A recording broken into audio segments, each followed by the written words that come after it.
Hello everyone, my name is Amber. Welcome back to my channel, Amber Reads Romance.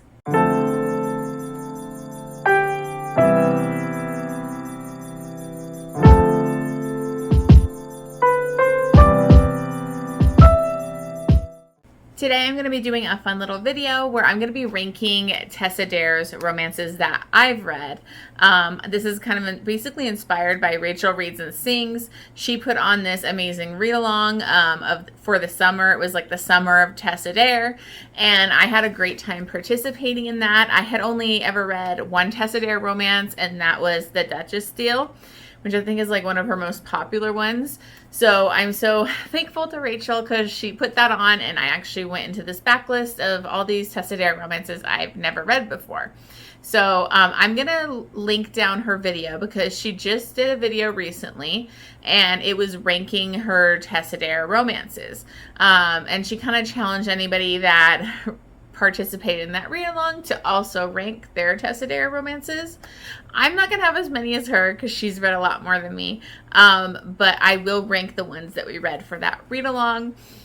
So I am going to go ahead and link her video down below so you can check out her rankings.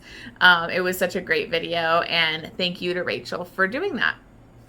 So I'm just going to dive right in because there's about 14 books that we did for that read-along, and I ranked them.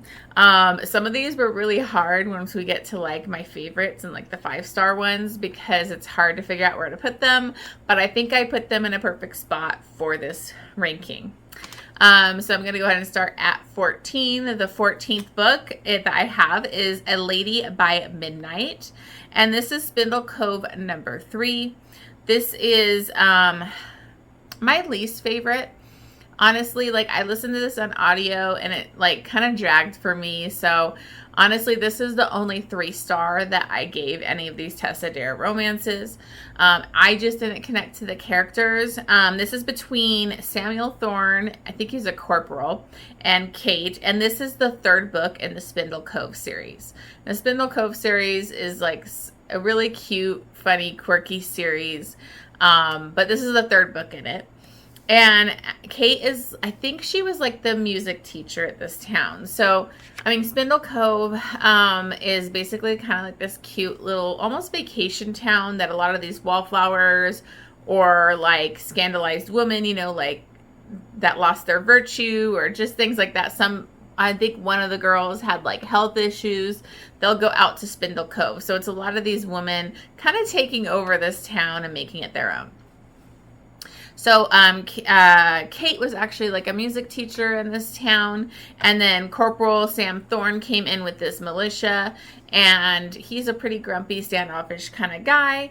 She ends up being in town. She is an orphan, and she goes into town for something and ends up getting kind of stranded. Sam Thorne basically helps her out, and they kind of share a kiss, which was surprising to her because she didn't think he really liked her.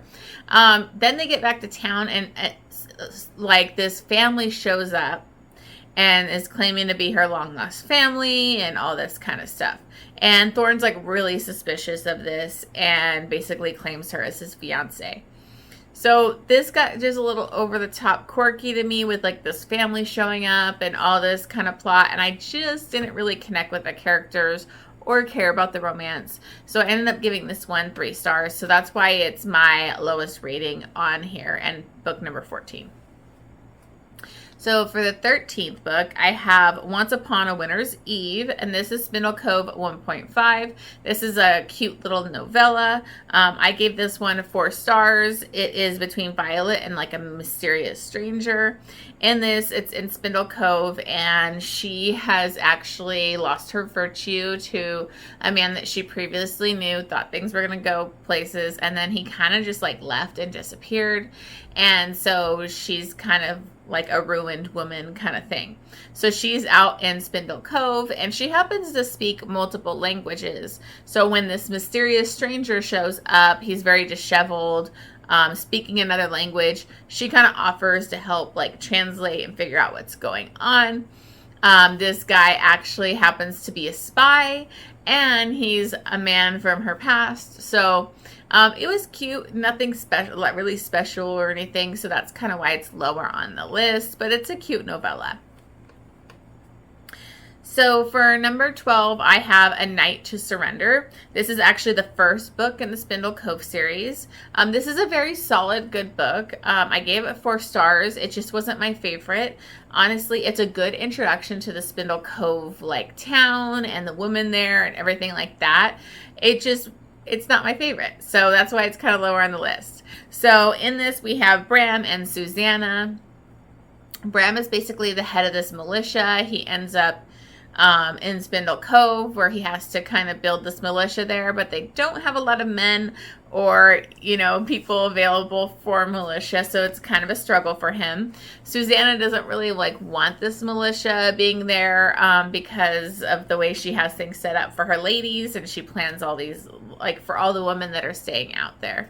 So it kind of becomes this little battle of wills between them because this militia is kind of shaking things up. So they did have kind of butt heads. They had a cute meet cute where they kissed right off the bat. There's some good disability rep in here because Bram was wounded. I think he had a messed up knee or something, and so I did really enjoy this. It just wasn't my favorite in the Spindle Cove. It's a solid start to the series. Sorry, I have my cat down here playing right next to me, so it always happens. Okay, so book number 11 is Lord Dashwood, Missed Out. This is Spindle Cove 4.5, and this is another novella. Honestly, I gave this 4 stars mostly because it's an epilogue to the Spindle Cove series, and so it includes some of my favorite characters that will come later in this video from the Spindle Cove series. Colin and Griff, seeing them again and the little antics that happen were amazing in this novella. But the romance between Lord Dashwood and then Eleonora, I just didn't really care because I didn't like Lord Dashwood. He was kind of a jerk. It ended up being where he was a neighbor of Eleonora's. She thought they were gonna be together, and then he randomly leaves and never says goodbye. And so she wrote this whole kind of pamphlet thing, essay about Lord Dashwood will miss out and all of that kind of stuff. And so it was really good for her, but not so good for him.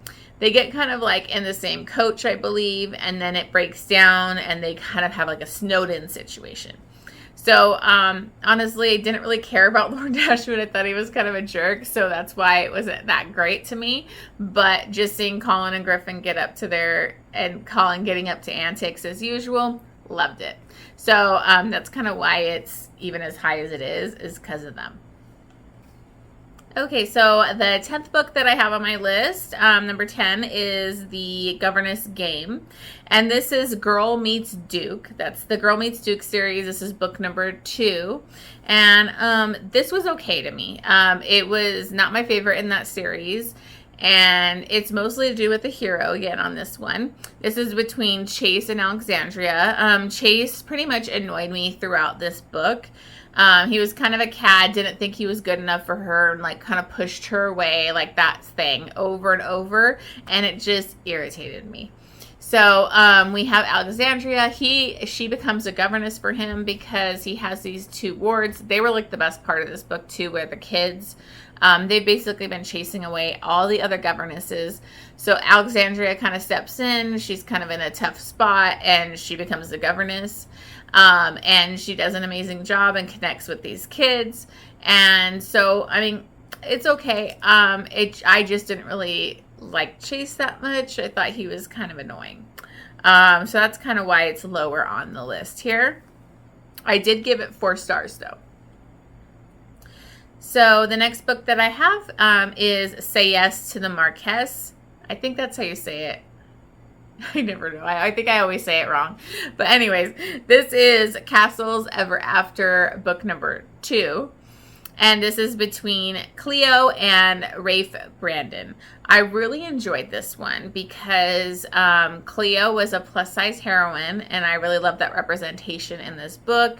And also because Rafe was a boxer, even though he came from a family with privilege, he didn't want anything to do with that, and he became this like pretty badass boxer, pretty famous and well known, and she has actually been engaged to his brother for like 8 years, I believe.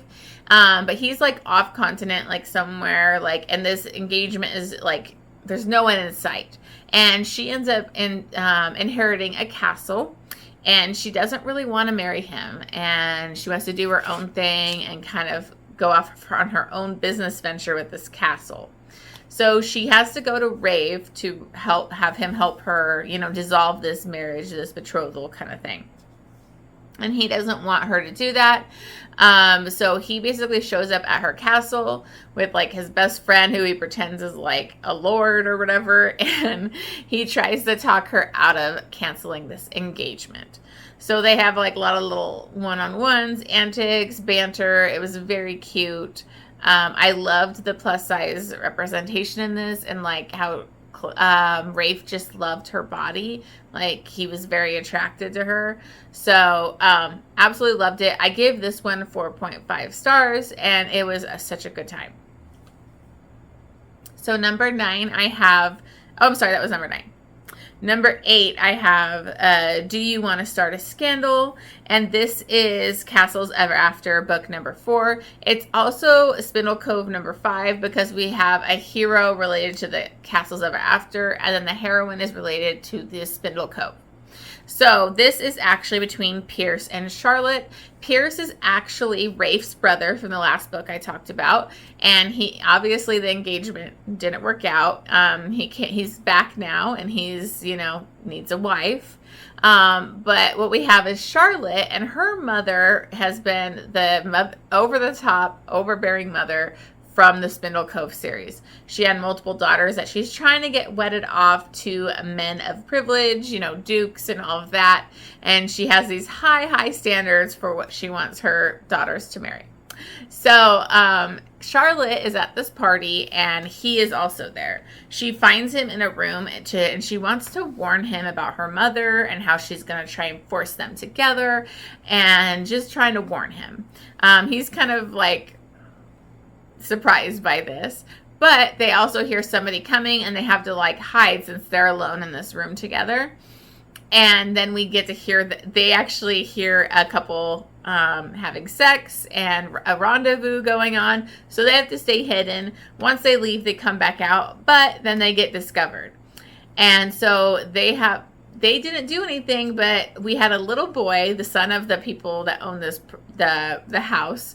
He heard the sex noises, and he is adamant that Pierce was trying to kill somebody or killed somebody. And this kid is hilarious in this book. Like, he's part of like the best part. Like, he's so funny. And it was really funny in the audiobook because he would act out the sounds he heard, and he was just like calling him a murderer. And it was just, it sounds crazy, but it was funny. So they want to, like, they might have to get married now because they were found in this situation, but they're kind of trying to keep it quiet for now. Charlotte does not want to force this guy to marry her, who, you know, she wants to marry for love or something like that. And so she basically is on the hunt to find out who this couple was that had this rendezvous, and, you know, so she can expose it and show that it wasn't really them. So, and then we also have Pierce, who is a spy, and he's there looking into his own things, and that's why he's at the house. So they had a really good banter. I loved Charlotte. She was such a witty, strong heroine. The mother, as always, is hilarious. So I had a great time in this one. So number 7 I have is When a Scot Ties the Knot. And this is actually Castles Ever After, book number 3. This is between Logan Mackenzie and Maddie. This is a really funny and really unique setup that I haven't read in a book before. Maddie is actually kind of has social anxiety and would be considered a wallflower, but she didn't want to like try and find, you know, a man or have to go to these events and balls and all of that. So she basically makes up a fake courter, like a man that she's, you know, writing letters to. She ends up writing letters to this fake person named Logan Mackenzie, but she writes him all her secrets. She tells him all these things. She does it for a long time. And then she ends up feeling guilty about it. So because her family's like thinking she's with this guy and all that kind of stuff. So she ends up kind of killing him off, you know, and ending that. She ends up inheriting a castle in Scotland. So she goes out to Scotland. She's living there. Then, lo and behold, shows up a Captain Logan Mackenzie, and he's a real person that was actually getting these letters. So he wants to marry her and get this castle because his men have lost everything in the wars and all of that kind of stuff. So it's just a really funny, interesting setup. A really strong heroine that's trying to make like kind of like her own business. She's an illustrator doing illustrations for like encyclopedias or some stuff like that. And they just have a lot of banter, and the other side characters that, you know, he has with him are really great. So it was a really fun little romance. I think I gave this one 4.5 stars, so I definitely enjoyed it. Okay, number 6 is Beauty and the Blacksmith. This is actually a novella. It's Spindle Cove 3.5, and this was an amazing novella. It's super sweet, super like, it's just really like gives you good feels, and it's a feel-good little novella. This is between Aaron and Diana. Diana is a daughter of that overbearing mother I've brought up. And she is basically smitten over this blacksmith. She'll like break things so she can go visit him multiple times. And they basically have like this mutual pining thing going on. But he is a blacksmith, and she's, you know, lady of privilege. And so her mother is not going to want her to marry this guy. But Aaron is super swoon-worthy. He is a cinnamon roll hero. And he just made this novella so perfect. I usually like kind of give novellas 3.5 or 4 stars, but this one was just so sweet and feel good that I gave this one 5 stars. So I absolutely loved it. It was adorable. Okay, so now we're getting up to my top 5, and this is where it got kind of hard to pick out which ones were the best. But so for number 5, we have Romancing the Duke. This is Castles Ever After. It's the first book in that series, and it's a Beauty and the Beast retelling, and it's so well done. We have Izzy and Ransom, and Izzy inherits a castle, as that series is, and she kind of goes to this castle, and there's already a duke there, and he's an angry duke. He's scarred. He has, you know, a disfigurement. He's scarred, and he is an angry, broody duke, and he's like, nope, this isn't your castle, it's mine. But she's pretty like feisty and is like, no, I'm not leaving. So she ends up staying and helping him kind of look into what happened, because he is also blind. So he can kind of see sometimes, but most of the time he cannot see. And so he's kind of have this, you know, his letters piling up. So he's confused on how his castle was given to somebody else. So they kind of look into that together, and there's just such great banter and chemistry between them.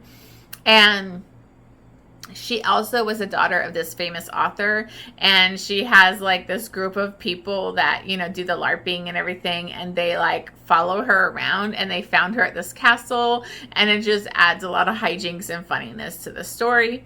I really love this one. I gave this one 5 stars, and it was a really, really great romance. So book 4 we have is The Wallflower Wager. This is Girl Meets Duke number 3, and this is between Gabriel Duke and Penelope. Most of the guys in here were dukes, obviously, but this guy is not a duke. His last name is Duke. He's like a self-made man. He's pretty grumpy, pretty broody, but I loved him. And you have Penelope, or Penny, and she actually is living in the house next door to him. She's got like a million different animals, like any kind of animal you can think of, she's got it. She's taken in all these like, you know, wayward little animals and given them a home. And it's kind of a disaster, but it's just funny. Again, Tessa Dare does a lot of funny animal stuff, which is really cute in her books. But he is trying to kind of renovate this house and sell it, you know, make a profit. And this neighbor with all these animals is not helping it. So he kind of propositions her to like, let's get rid of these animals, but she demands that they find good homes for them. So that's what they do. And they kind of go on these like almost little road trips. They kind of got stuck somewhere while they're trying to give good homes to these animals. And it was just a perfect, like, grumpy sunshine romance. And it was just really romantic and sweet. I do want to warn you, this does have a trigger warning for sexual assault, so it just get a little bit darker at the end, but it's handled really well. It's just that Tessa Dare usually doesn't have that, so I kind of want to throw that in there. But it was really good, a perfect romance, and I loved them together. So book 3 is The Duchess Deal. So I'm sure a lot of these would this book will probably be a lot of people's number 1. I loved it. Actually, I only gave it 4 stars the first time I read it. But on this, I did a reread and I put it at 5 stars because it's definitely a 5-star book. And I absolutely loved this book. So this is between the Duke of Ashbury and Emma. So this is a really funny setup. We have the Duke of Ashbury. He is very scarred, very wounded, kind of hero, disfigured in some ways. And so, you know, he is pretty down on himself. And his engagement has basically ended because of his scarring and what happened to him. So he needs a wife. And we have Emma show up because she actually was making the wedding dress for his bride. And now that's not happening. So she needs to get paid for this wedding dress. So she literally shows up on his doorstep in the wedding dress and demanding payment. And he's like, okay, well, I need a wife. You're in a wedding dress. Let's do this. So it kind of becomes a marriage of convenience. Now, Lord Ashbury kind of just wants a regular marriage with an heir, and she can go off to the country and do whatever, but that's not how she wants it to go. She wants like a real marriage. She wants like them to have intimacy and all that kind of stuff, and she really fights for it. And I really loved that because he's definitely a grump. He thinks he's like unlovable because of his disfigurement, but she's very attracted to him, and it was just such a great romance. So it definitely a 5-star. Love it still. Okay, so the number 2 and my favorite read, my number 1, were the hard ones to kind of pick between, but I think I landed it just right. Book 2 that I have is A Week to Be Wicked, and this is the Spindle Cove number 2, and this is between Colin and Minerva. Colin is one of my favorite heroes. I love him so much. There's a thing about a rake that gets reformed that is just, to me, I love a reformed rake, and Colin is definitely that. He was like the funny guy kind of in the first book. Like, he doesn't want to be there. He's a cad. He's a rake. He wants to be out in the city. He wants to be, you know, just living it up. And he's stuck in this little town, this quaint little town with these, you know, wallflower women. So he is just hilarious. And then Minerva is the complete opposite of him. She's kind of like an archaeologist. She's found some stuff that she's looking into at Spindle Cove, and she wants to present her findings to, I think it's the Geological Society, and so she needs his help to kind of be able to get there. So they actually end up going on a road trip to Scotland, and all these weird antics ensue. Colin is so funny. It's like this road trip, crazy road trip that they have to go on. Things don't go right all the time. Colin is just so funny because like he would make up these random crazy stories about who they were and all this stuff to people they would run to on the road, and it was just funny. I mean, he is hilarious. So they end up having to like share a bed and all that kind of stuff. And Minerva basically uses this opportunity to learn about the man and sex, and she kind of is very studious about it, and Colin lets her learn about it from him.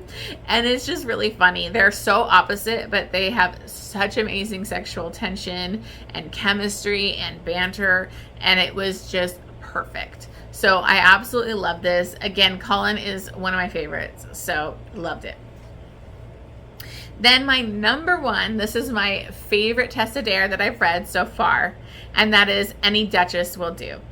It's the perfect historical romance. I think it's one of my favorite historical romances I've read. It just really captured me and was emotional to me, and it just hit me and gave me all the feels. And this is the 4th book in the Spindle Cove series, so it's my favorite all around and favorite in the Spindle Cove.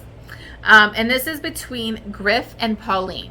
Now, Griff had a weird little introduction to him. If you read the Week to Be Wicked one, when they're on their road trip, they end up at Griff's like kind of like pleasure house. Like he has like gambling going on in there, like ladies, you know, multiple sex and stuff going on, and they end up having to stay there. And so you kind of have a bad first impression of Griff. He seems like over the top rake, and you know, nothing good about him, but he really has an amazing character arc in this book.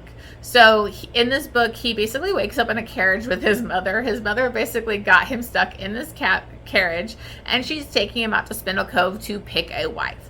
She's done waiting around. She wants him to have a wife, and she doesn't care who it is. Just pick somebody at Spindle Cove, and we're done.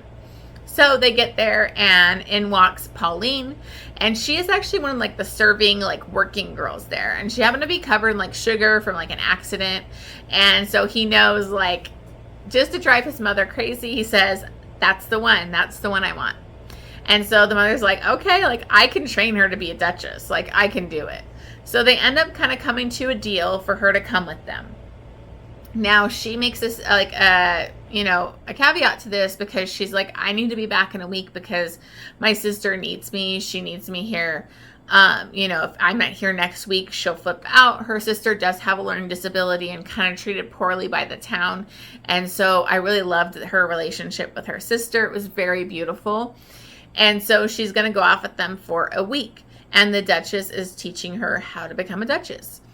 He makes a side deal with Pauline, like to kind of fill her tasks. So she'll fail as a duchess so that they don't have to get married, and he'll kind of give her a lump sum of cash, and then she can open up her own like little business that she wants to do in Spindle Cove. But of course, they have insane chemistry. They keep having these interactions, and they fall for each other. And it's just amazing to see like this man of privilege, like who is like kind of seen as a rake before, like fall for her and fall for her hard. And we learn about so much more with Griff and like what he's been through. And there's so much more to his character than you thought. And so it was just very emotional, very beautiful. A trigger warning in this is for loss of child. But not from the heroine or anything. It's something that Griff went through. And I just love the mother too. Like the mother is so funny. Her dynamic with Griff is funny. It's just such a well-rounded, like perfect historical romance. It just made me emotional and I loved it. So, and it gave me all the good feels at the end, and the epilogue is beautiful. And then when you see them in the epilogue novella again, it's just amazing. So I gave that one 5 stars. It honestly might be a 6-star read. If I reread it, maybe it will be. But I absolutely loved it. It was my favorite book of Tessa Dare. But thank you so much for watching this video. If you happen to participate in the Tessa Dare, let me know in the comments below what your favorite book is. And if you also, maybe you can do a video like this too, ranking your favorite Tessa Dares. Thank you so much for watching. As always, please remember to like and subscribe, and I will see you on the next one.